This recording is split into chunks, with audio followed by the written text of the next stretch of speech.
Welcome everybody, my name is Nick, and today we'll be doing an Eldricore TCG gameplay video. Now, the decks that we're using in this video are starter decks that were slightly modified, so if you did get any of the alpha starter decks, you do know that they did come with additional cards. So these decks have basically been modified with those additional cards. Now on the top side, I am playing the blue ninja deck, and on the bottom side, David is playing the red demon deck.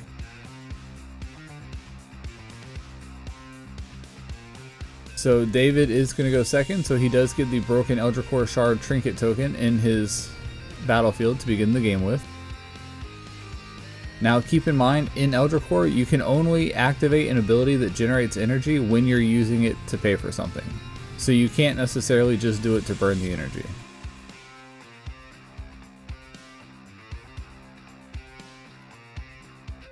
Alright, so here we are finishing up our mulligans.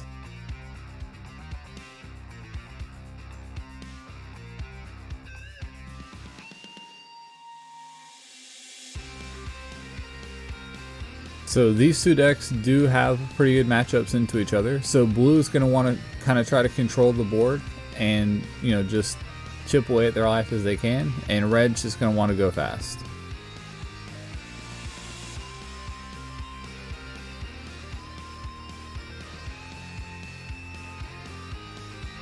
Alright, so here we go. We're starting off turn 1 right now. I play out my minor Eldricore and it looks like I just passed. And so now we shoot over to David's turn.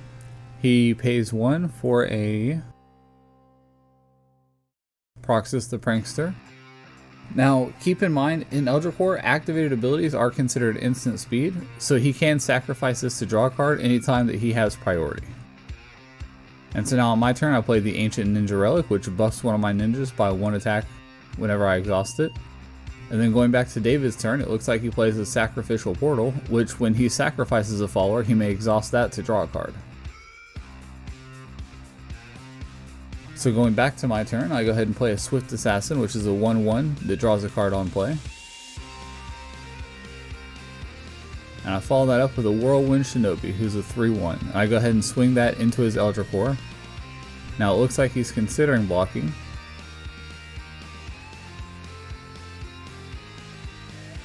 And so he does sacrifice it off of Proxus' ability to draw 1, and then he exhausts his trinket to draw another one.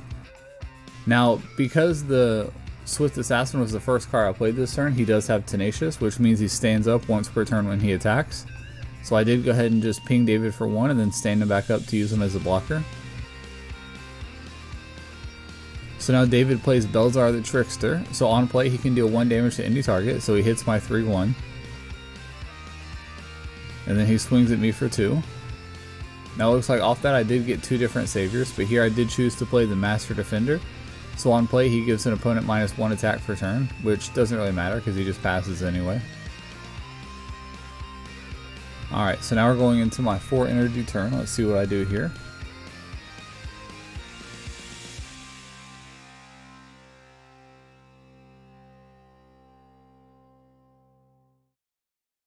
And so I do know, playing against red, if they do just get to draw whenever they want, they're always going to have the answers. Especially, whenever they're using the sacrifice or the Sacrificial Portal draw engine. So let's see what I choose to do here.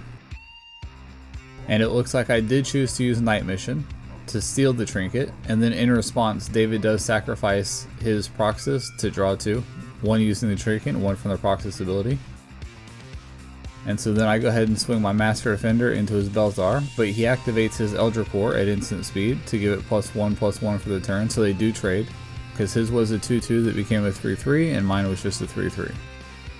So now I do sub the Swift Assassin up for a blocker. Let's see what David does on his 4th turn. And it looks like he just plays another Sacrificial Portal, and here I'm like, oh man, I should have stolen the other trinket. So now he plays another Belzar and pings my guy for 1. And we're back to my turn.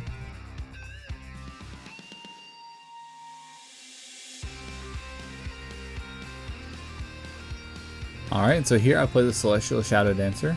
So on play she does kill a follower that costs 3 or less, so I use her to kill his Belzar. And then I just go ahead and pass. So here, I don't want to risk giving him a savior card, especially because red has some of the best saviors in set 1. So I really don't want to swing her in and risk giving him a savior. I'd rather just keep her up as a blocker. So here he does play Nyx in the Shadowing. And it looks like at first he was going to ping her, but then he decided to ping me for 1. That's not a savior card. So then he swings in for 1. Or hold on, he's going to think about it. Yep. So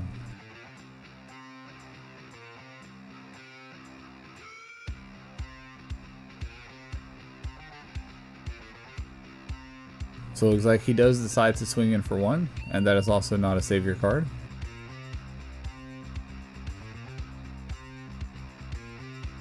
So now he pays 2 for Demonic Fireball, so that lets him sacrifice the follower he controls to deal 4 damage to target follower, so he kills my Celestial Shadow Dancer, and that also lets him exhaust his Trinket to draw 1. He plays another Belzar, pinging me for another 1, and then passes turn. Now, one thing that some red players do sometimes is whenever they play one of those guys that can ping any target for 1, they'll actually hit their own Eldricore for 1 damage to try to get a savior. So here I do play the Shadowfire Ninja, which has critical, so when she deals damage to an Eldricore, it does not trigger savior abilities. So he's going to go ahead and block the swing. And he does decide to buff it by 1 just in case. So now I go ahead and swing back in, because remember I do get hit twice because I do have Tenacious.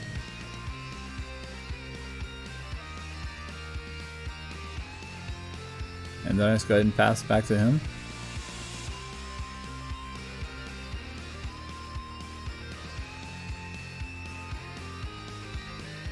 Alright, so now here David does pay 6 to play Diablo, so that lets you sacrifice any follower on the board, yours or your opponent's. If it's yours, he gets attack and HP equal to the sacrificed follower. If it's your opponent's, he doesn't. But that does count as you sacrificing a card, so he does get to use his portal, and then he does hit me for 6. And unfortunately there was no savior there, you can see him celebrating. So now I gotta figure out how I'm gonna take out this Diablo this turn, because I don't think I have a kill spell in hand at this point.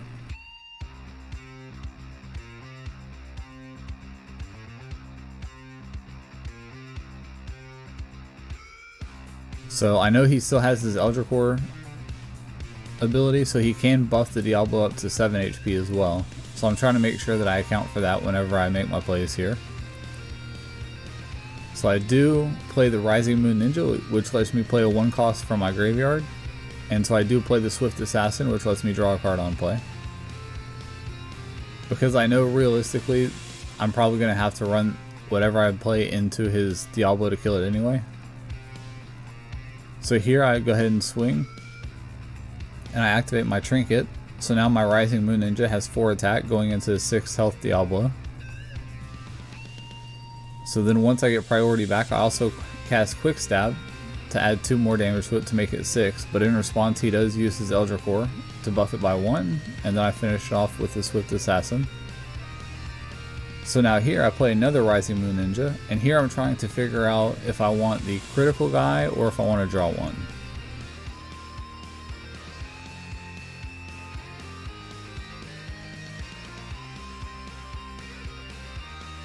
So it looks like I do choose the critical guy. I go ahead and smack him for 1 crit.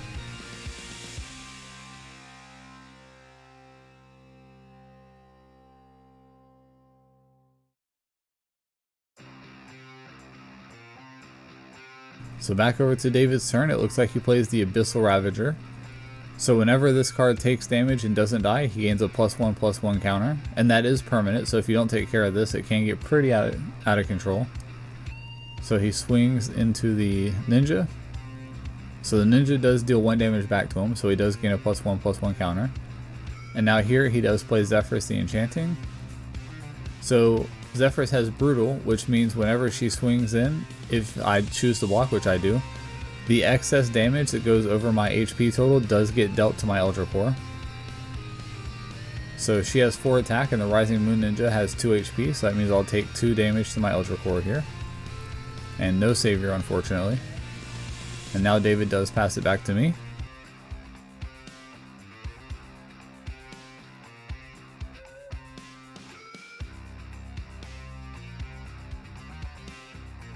And so here I play Whispering Shadow Dancer, which on play kills an opponent's follower that costs a 5 or less. And he is a 4/4. And so now I play the Serpent Ninja, who's a 2/2 that lets me heal 2. And so I did heal 2 of my Shadowfire ninjas, the ones that are 3/4 with critical. And then it looks like I just went ahead and passed. So now I have 2 blockers up, because I know at this point the deck is starting to get low.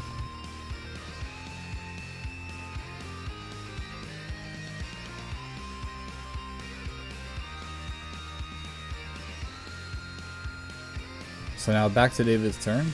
He's going to go ahead and pay 5 for a Shade Wraith, a 6/4 with Tenacious, and again Tenacious does mean that he gets to stand up once after he attacks. So here what I do is I block with the Whispering Shadow Dancer, and in response he uses his Eldricore to buff it by 1 HP, so it's got 5, and then I use my Ninja Relic to buff my guy's attack by 1, so he has 5 attacks, so they still end up trading. So this is actually pretty good for me, because that means I did clear 2 guys with mine, so that was pretty good.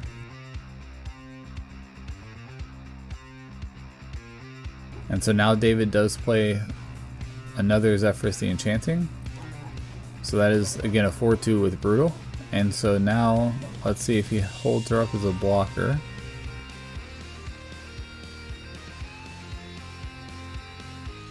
And yep, it looks like that is what he chooses to do. So now back to my turn. So the first thing I want to do here is I'm going to swing with my Serpent Ninja to see if he blocks it or not, and he doesn't. Luckily there's no savior there.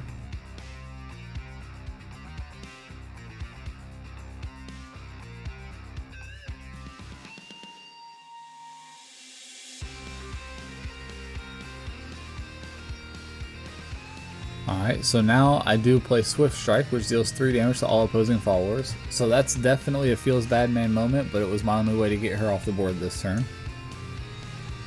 So now I'm going to pay another 4 for the Shadowfire Ninja, and I'm going to buff her attack by 1. So that's 4 critical going into his Eldricore. And then she's going to stand up, and I'm going to go ahead and swing 4 more crit. So yeah, there he definitely had a Thunder Hoof, which was the savior, so luckily I had critical there.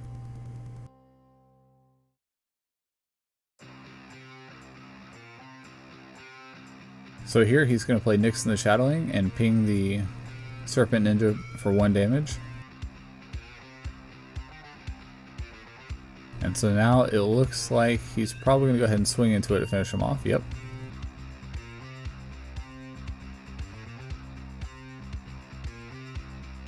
So now he plays another Shade Wraith. And he does swing into my Shadowfire Ninja. And then he swings 6 into me.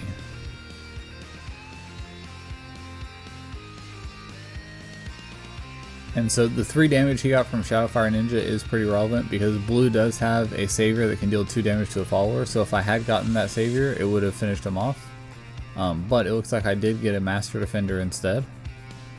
So on play I give his guy -1 attack, although again it doesn't matter at this point in the turn.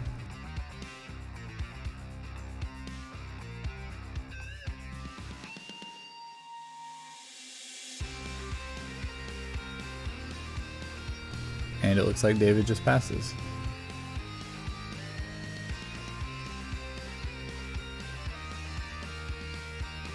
So here I play another Whispering Shadow Dancer. So on play I'm going to go ahead and kill his guy. Now here, this is a bit of a misplay. So he's using the Demonic Fireball at instant speed to target my Whispering Shadow Dancer, but the way the rules resolve, the Whispering Shadow Dancer wouldn't have been on the field at that point yet. So his only target would have been the Master Defender. But he did try to target the Whispering Shadow Dancer. That, again, that is a misplay. He shouldn't have technically been on the field yet. But it happens, as you can see, even for the developers. So going back into David's turn, he does play another Zephyrus and swings into my Eldricore for 4.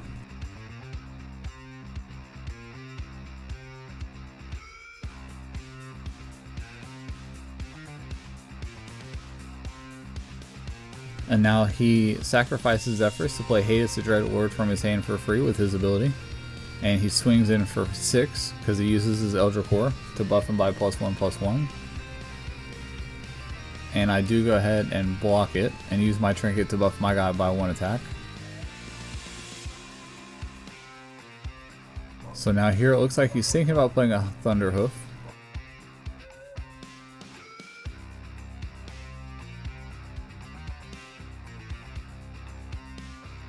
Alright, so now going back to my turn. So I start off with a Rising Moon Ninja.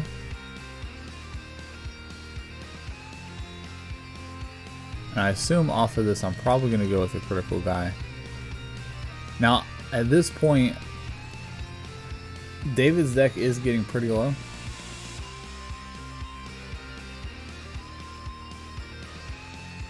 So right now I'm trying to figure out if I can kill him this turn.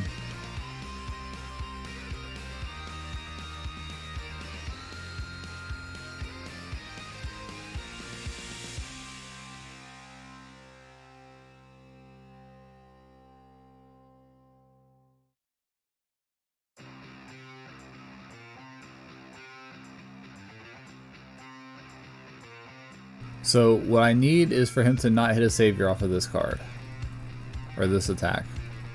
And unfortunately it looks like he does hit a Thunderhoof.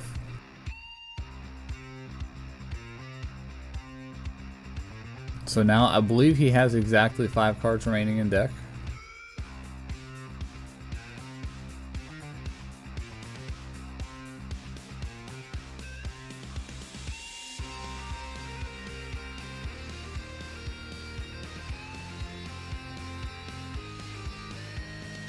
So here I go ahead and play a Swift Strike to deal 3 damage to everything, so it does clear his Thunderhoof. So at this point he has 5 HP left, and I do have 5 damage on board. So I go ahead and swing with my Rising Moon Ninja. And in response he does use Kill the Thing, which is an instant spell that, you know, can kill a follower by discarding a card from your hand. That is the only instant speed removal in set 1. And so to be honest, I did not see that coming. So now I do just pass, because my deck is getting low as well. So I do pass with the blocker up.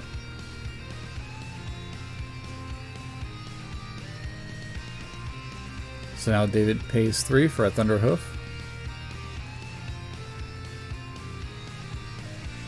So it looks like I have about 9 or 10 cards left in deck here. So he swings with the Thunderhoof, and what I'm checking for here is I want to see if he has any more Hades the Dreadlord available to him, because I know obviously there's 4 in the deck. And so right now I'm checking to see how many are in his graveyard, and I do find that there are 3 in his graveyard. So because if I block the 3 damage and then he plays a Hades, he could swing in for 6. So here I decide to let the 3 damage go through in hopes of getting a savior.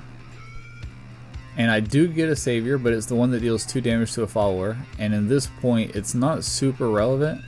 So right now I'm looking through my graveyard to figure out if I have any other saviors that are left in my deck.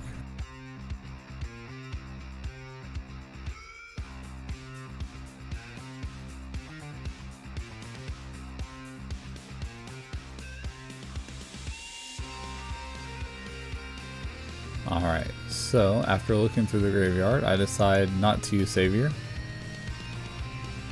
So now David pays 4 for a Hellhound. And he swings the Hellhound into me. I'm counting out, it looks like there's 7 cards left. So this attack could do up to 6 damage. So I do block it. And now he does sacrifice to play Hades. And so now Hades can do that 6 damage. That would leave me with 1 left. And so right now he's trying to figure out if he has any 1-drops left that could finish me off. So he's looking through his graveyard and he's only got 4 life left. So he's trying to figure out if it's worth trying to draw to possibly draw into the 1-drop to finish me off. So he does choose to draw off of sacrificing the Hellhound for Hades. So he draws. And so he swings in and uses his Eldricore, so that does deal 6 damage to me.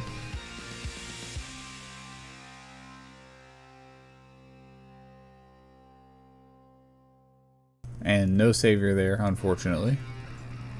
So that leaves me with 1 HP left, and it looks like he just passes, so he did not draw the 1-drop that he needed. So now going back into my turn, I do just play the Shadowfire Ninja. Now this is important here that she's critical, or I guess it would be because I do have the 4th damage, but if I didn't have the buff and she was only dealing 3, then any savior that deals damage on his savior effect could have finished the game. But luckily I did have the 4th damage, and he reveals there is the Nyx and the Shadowling that he was looking for. So thank you everyone for watching. I hope you all have a great day.